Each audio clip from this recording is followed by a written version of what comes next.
ਸ੍ਰੀ ਵਾਹਿਗੁਰੂ ਸਾਹਿਬ ਜੀ।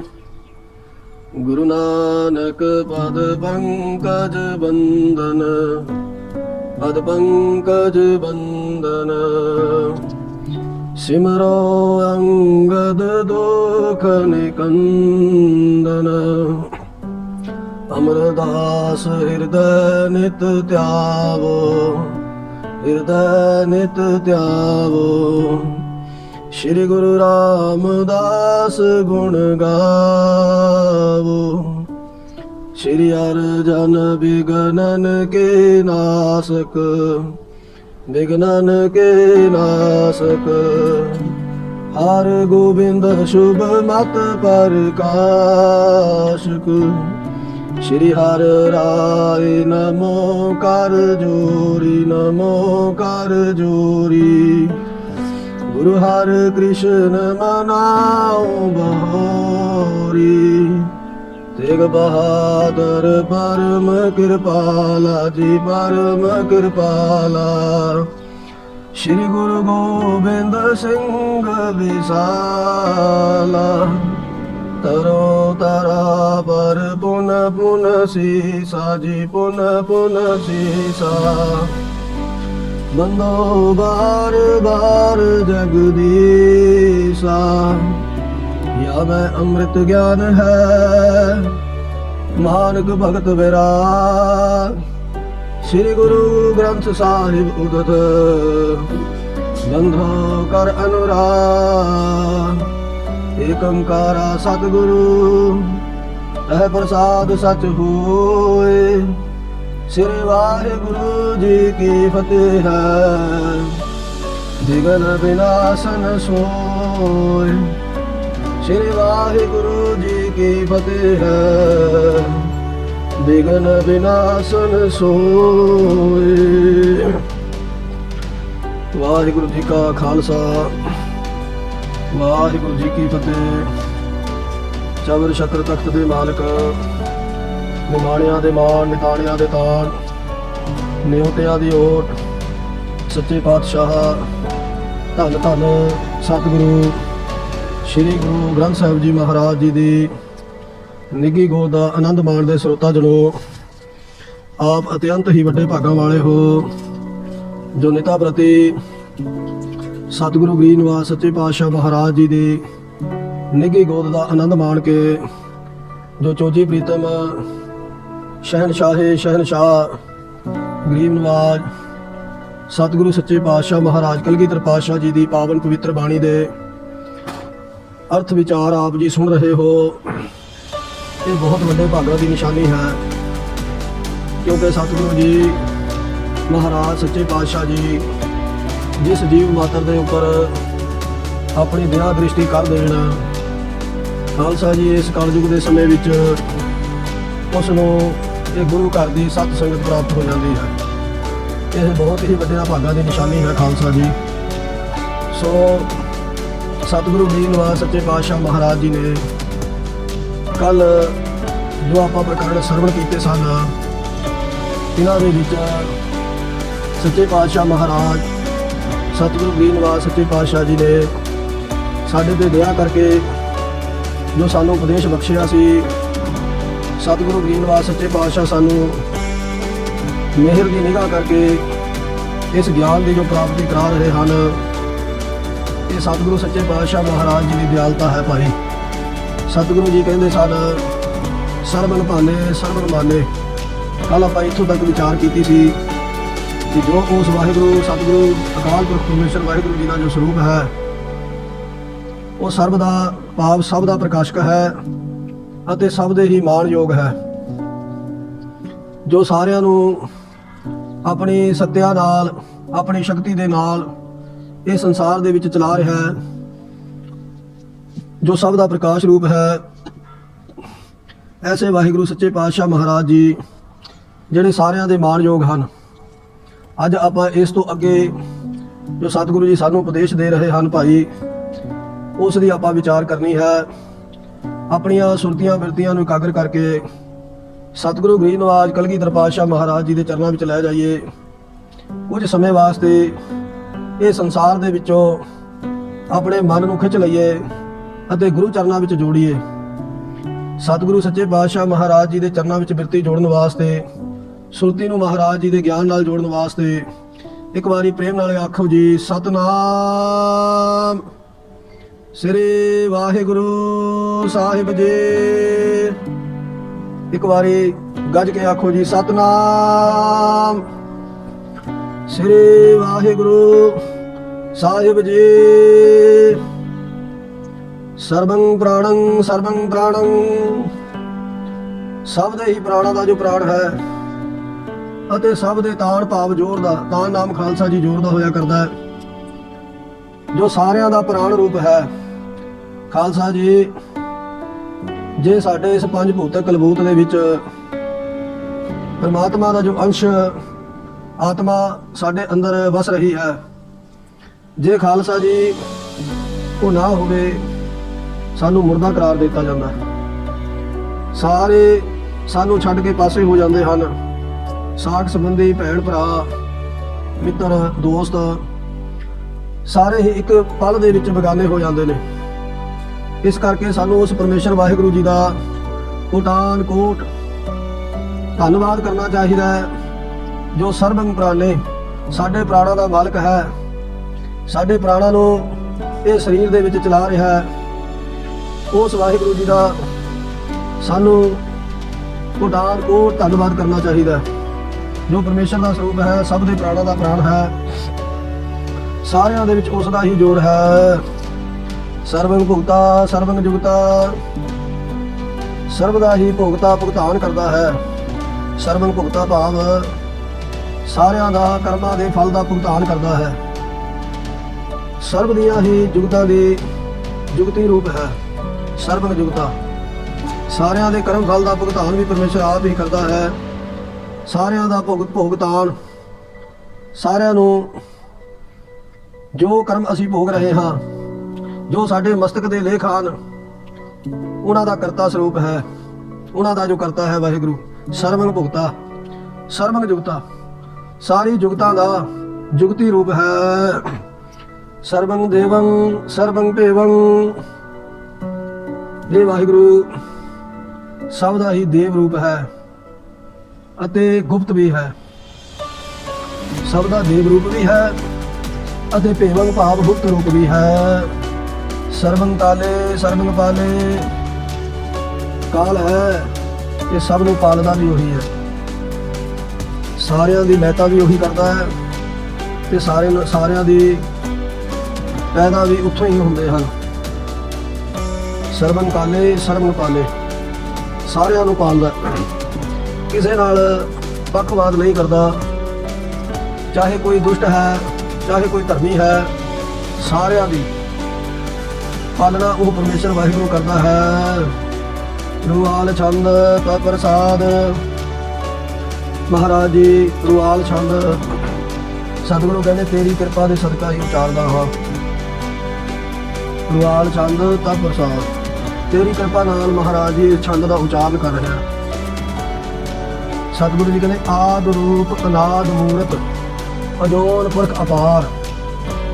ਆਦ ਰੂਪ ਅਨਾਦ ਮੂਰਤ, ਸਭ ਤੋਂ ਆਦ ਰੂਪ ਹੈ ਤੇ ਜਿਸ ਦੀ ਕੋਈ ਹੱਦ ਬੰਨਾ ਨਹੀਂ। ਅਨਾਦ ਮੂਰਤ ਅਜੋਨ ਪੁਰਖ ਅਪਾਰ, ਉਹ ਮੂਰਤ ਹੈ ਤੇ ਜੋ ਦੁਨੀਆ ਵਿੱਚ ਨਹੀਂ ਆਉਂਦਾ, ਉਹੀ ਪੁਰਖ ਹੈ ਜਿਸ ਦਾ ਪਾਰਾਵਾਰ ਨਹੀਂ ਪਾਇਆ ਜਾ ਸਕਦਾ, ਜਿਸ ਦਾ ਭੇਦ ਕਿਸੇ ਨੂੰ ਨਹੀਂ ਲੱਗਿਆ। ਬੜੇ ਬੜੇ ਰਿਸ਼ੀਵਾਰ, ਬੜੇ ਬੜੇ ਸਿੱਧ, ਬੜੇ ਬੜੇ ਜੋਗੀਆਂ ਨੇ ਆਪਣਾ ਜ਼ੋਰ ਲਾ ਕੇ ਦੇਖ ਲਿਆ ਖਾਲਸਾ ਜੀ, ਪਰ ਪਰਮੇਸ਼ਰ ਦਾ ਅੰਤ ਨਹੀਂ ਪਾ ਸਕੇ। ਪਰਮੇਸ਼ਰ ਦਾ ਭੇਦ ਉਹਨਾਂ ਨੂੰ ਲੱਗਿਆ ਹੀ ਨਹੀਂ। ਆਦ ਰੂਪ ਹੈ, ਮੁੱਢ ਹੈ। ਜਦੋਂ ਇਹ ਸ੍ਰਿਸ਼ਟੀ ਨਹੀਂ ਸੀ ਤਾਂ ਵੀ ਵਾਹਿਗੁਰੂ ਸੱਚੇ ਪਾਤਸ਼ਾਹ ਮਹਾਰਾਜ ਜੀ ਸੀਗੇ। ਉਹ ਆਦ ਰੂਪ ਹੈ। ਅਨਾਦ ਮੂਰਤ ਭਾਵ ਜੋ ਜੋਨਾਂ ਦੇ ਵਿੱਚ ਨਹੀਂ ਆਉਂਦਾ, ਐਸਾ ਜੋ ਪਰਮੇਸ਼ਰ ਹੈ। ਅਜੋਨ ਪੁਰਖ ਅਪਾਰ, ਜੋਨਾਂ ਤੋਂ ਰਹਿਤ ਹੈ। ਸਰਬਮਾਨ ਤ੍ਰਿਮਾਨ ਦੇਵ ਅਪੇਵ ਆਦ ਉਧਾਰ, ਜਿਸ ਨੂੰ ਸਾਰੇ ਮੰਨਦੇ ਹਨ। ਸਰਬਮਾਨ ਤ੍ਰਿਮਾਨ ਦੇਵ, ਤਿੰਨਾਂ ਦੇਵਤਿਆਂ ਦਾ ਵੀ ਉਹ ਮਾਣ ਯੋਗ ਹੈ।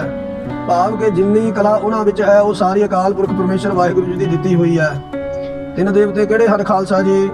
ਪਿੱਛੇ ਵੀ ਆਪਾਂ ਵਿਚਾਰ ਕੀਤੀ ਹੈ, ਬ੍ਰਹਮਾ, ਵਿਸ਼ਨੂੰ, ਸ਼ਿਵ ਜੀ, ਅਤੇ ਤਿੰਨ ਹੀ ਇਸਤਰੀ ਰੂਪ ਸ਼ਕਤੀਆਂ ਹਨ, ਪਾਰਵਤੀ, ਲక్ష్ਮੀ ਤੇ ਸਰਸਵਤੀ।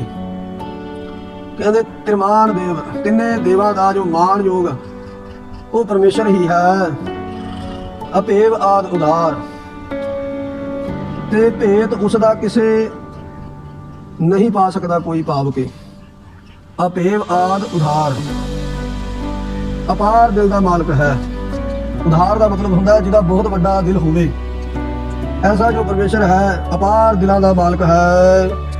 ਸਰਬ ਪਾਲਕ, ਸਰਬ ਕਾਲਕ, ਸਰਬ ਕੋਪ ਨਿਕਾਲ। ਸਰਬ ਪਾਲਕ, ਸਭ ਨੂੰ ਪਾਲਦਾ ਹੈ। ਸਰਬ ਕਾਲਕ, ਸਰਬ ਕੋਪ ਨਿਕਾਲ, ਸਭ ਦਾ ਪ੍ਰੇਰਕ ਹੈ ਅਤੇ ਸਭ ਨੂੰ ਮਾਰਦਾ ਵੀ ਹੈ।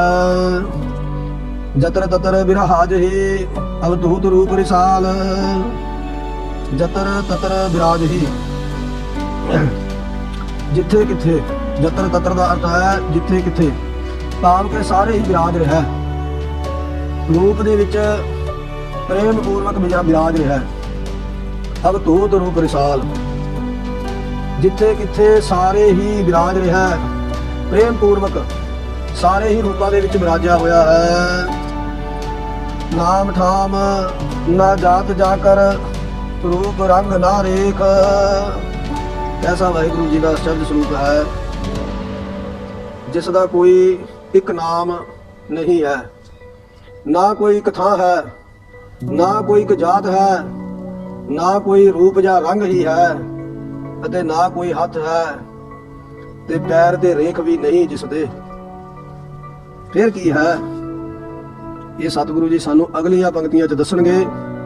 ਪਹਿਲਾਂ ਸਾਨੂੰ ਸਮਝਾਉਂਦੇ ਨੇ ਵੀ ਜਿਹੜਾ ਪਰਮੇਸ਼ਰ ਦਾ ਨਿਰਗੁਣ ਸਰੂਪ ਹੈ ਉਸ ਦੀ ਕੀ ਪਰਿਭਾਸ਼ਾ ਹੈ।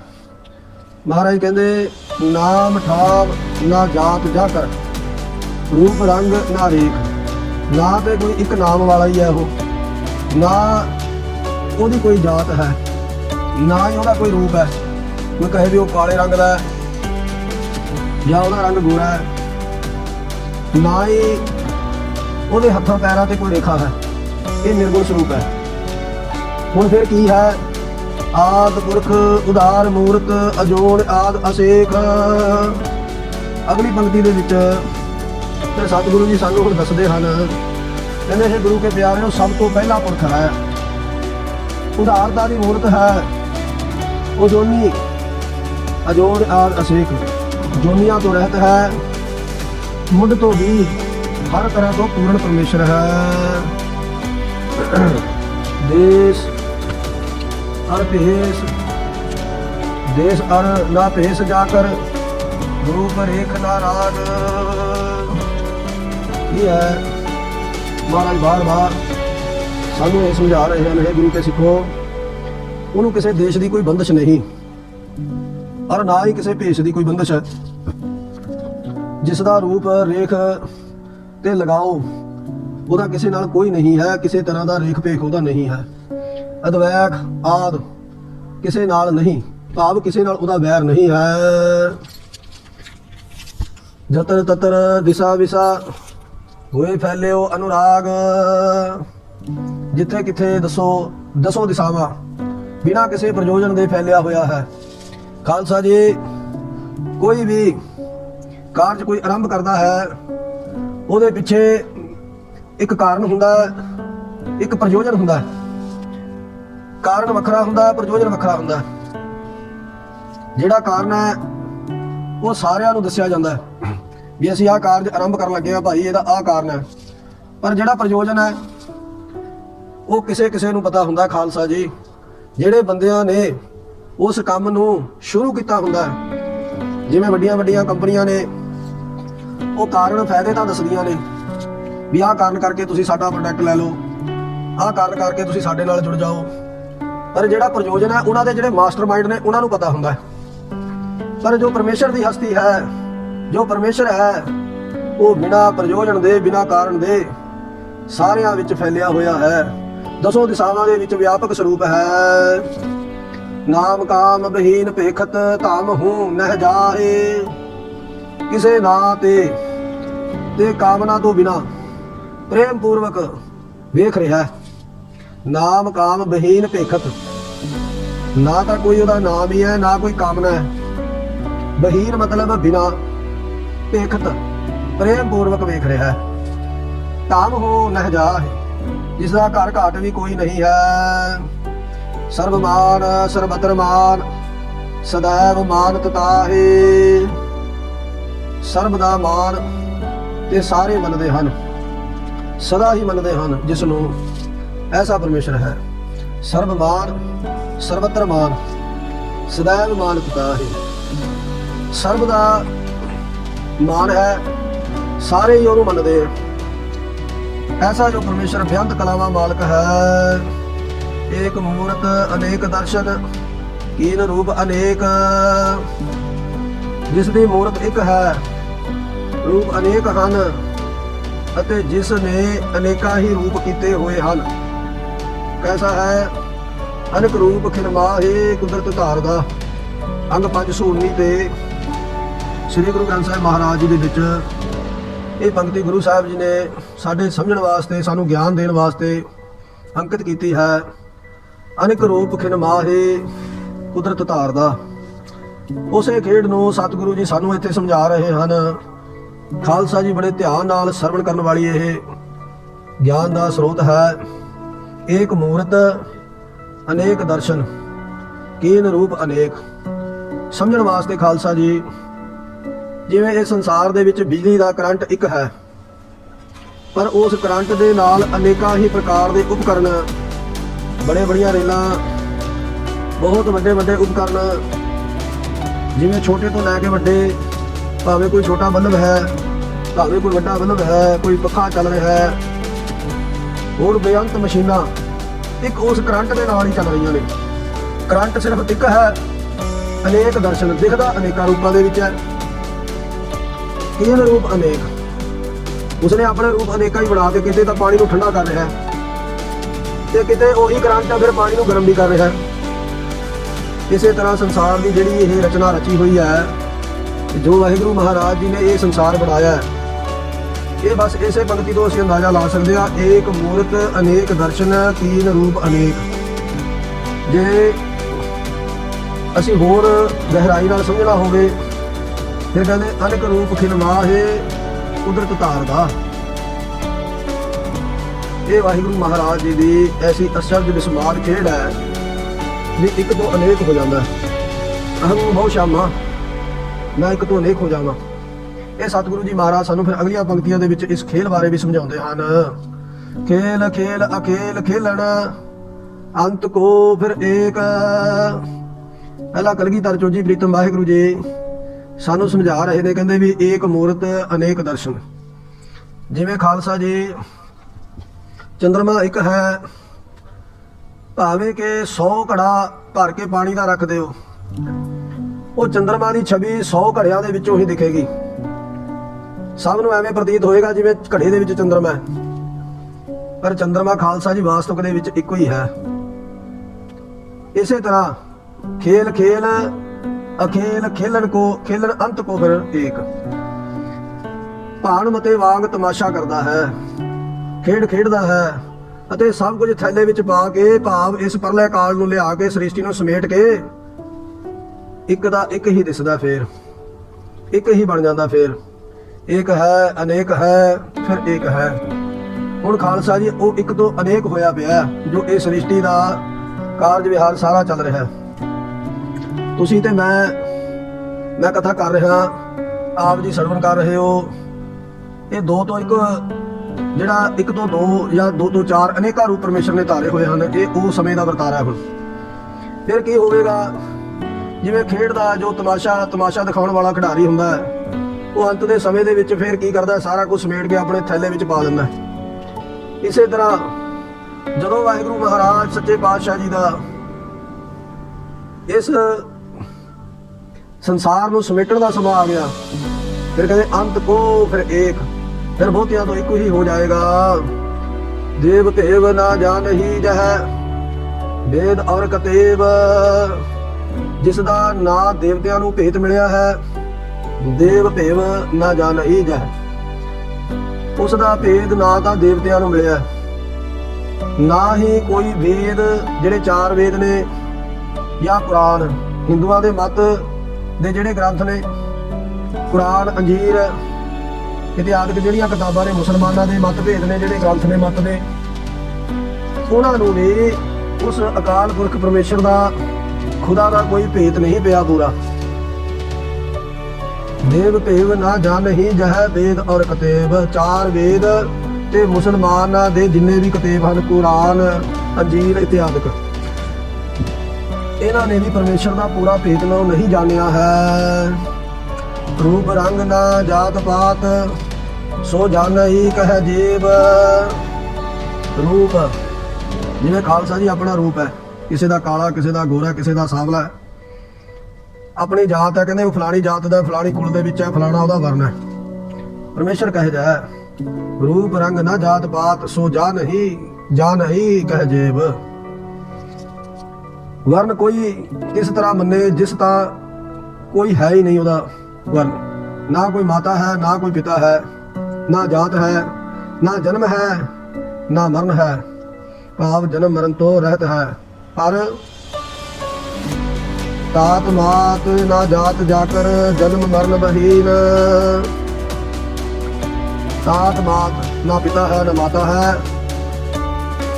ਜਾਤ ਨਾ ਜਾਤ ਜਾਕਰ ਜਨਮ ਮਰਨ ਬਹੀਨ। ਜਨਮ ਅਤੇ ਮਰਨ ਦੇ ਚੱਕਰ ਦੇ ਵਿੱਚ ਇਹ ਸਾਰੀ ਸ੍ਰਿਸ਼ਟੀ ਹੈ।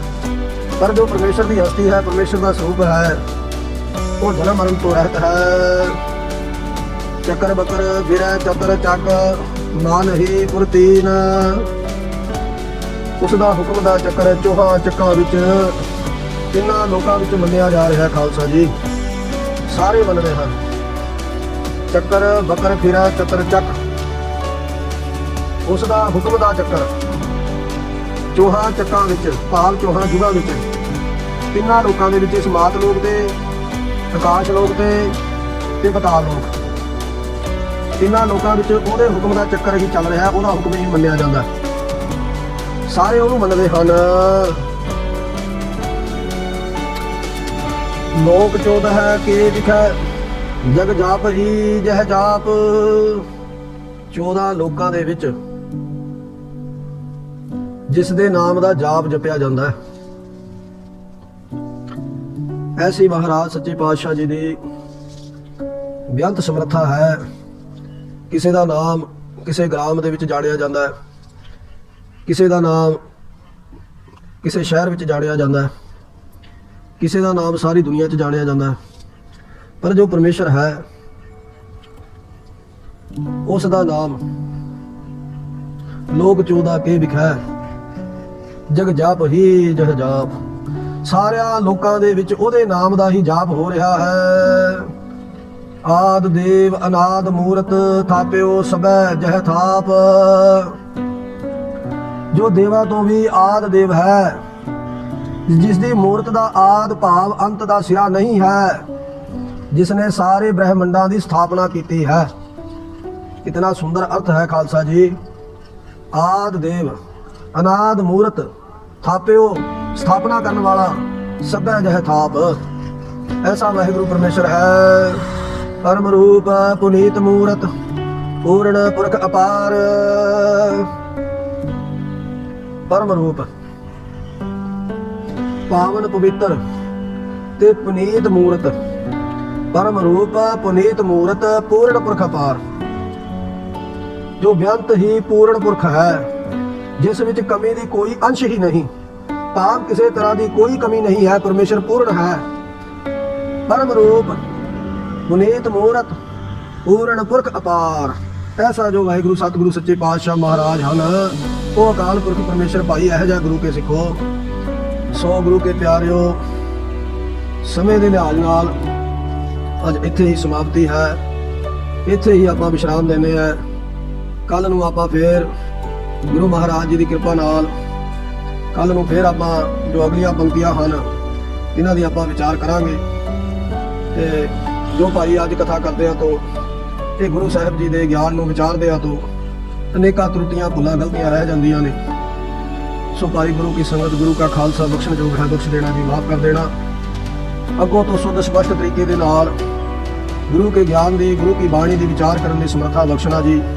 अरदास करना खालसा जी, सतगुरु कृपा करके इसे तरह आप दा मेहर भरिया हथ सिर ते धर के इसे तरह अपने बाणी नाल जोड़ के रखे, कथा वार्ता करने की समर्था बख्शे। सो भाई फुल्ला ना चतारनियां, इन्नियां को बेनतियां प्रवान करनियां जी, किमा दे जज कहा जी। सो इत्थे ही समाप्ति है भाई, कल नूं आपां कल दियां विचारां जो अगे सतगुरु जी सानूं बख्शणगे वो करांगे। सो समय दे लिहाज नाल समाप्ति है जी। लास्ट वालियां पंक्तियां पढ़ के आपां फिर समाप्ति करिए जी। आद देव अनाद मूरत थाप्यो सबै जह थाप, परम रूप पुनीत मूरत पूर्ण पुरख अपार। वाहिगुरु जी का खालसा, वाहिगुरु जी की फतेह। खुशियां दे जकारे गजावे, निहाल हो जावे श्रोमणी पंथ अकाली बुढ़े दल दे मनु भावे, फतेह पावे। श्री अकाल गुरवरे अकाल ही अकाल, नेक तेग फतेह। पंथ खालसे दी हर जुबान हर मैदान फतेह जी। वाहिगुरु जी का खालसा, वाहिगुरु जी की फतेह।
ਹੈ।